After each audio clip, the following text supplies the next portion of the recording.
Development in the deadly Poinciana crash that killed 3 children and their grandmother. Opening statements began this morning in the trial of the father of the teenager behind the wheel that night. West 2 Spencer Tracy live at the Osceola County Courthouse this afternoon with the very latest. Spencer.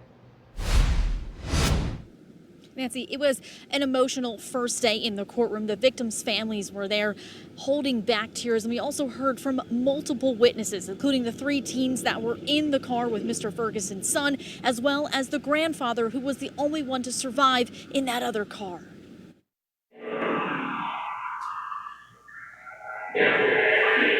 This shows the moment of impact, and a Poinciana family changed forever. Had Mr. Ferguson not given his child permission to drive his vehicle with 3 other minor children in it, those 4 individuals would still be alive today. Jurors are seeing the surveillance video of the crash that killed 3 children and their grandmother, as the father of the teen driver now awaits his fate. We're here today because of tragedy caused by a young child who decided to not listen to his parents. 68-year-old Richard Ferguson is charged with 4 counts of vehicular manslaughter after prosecutors say he allowed his son to take the car the night of the crash.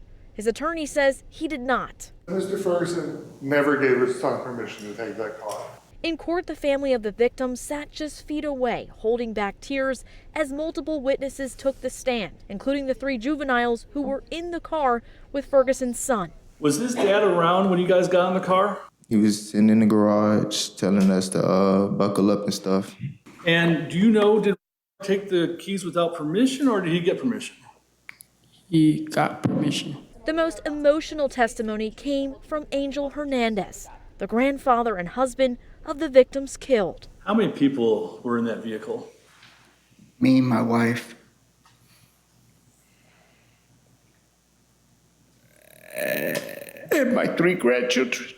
He was the only one to survive and only remembers waking up to his loved ones gone. I really don't recall much about the crash.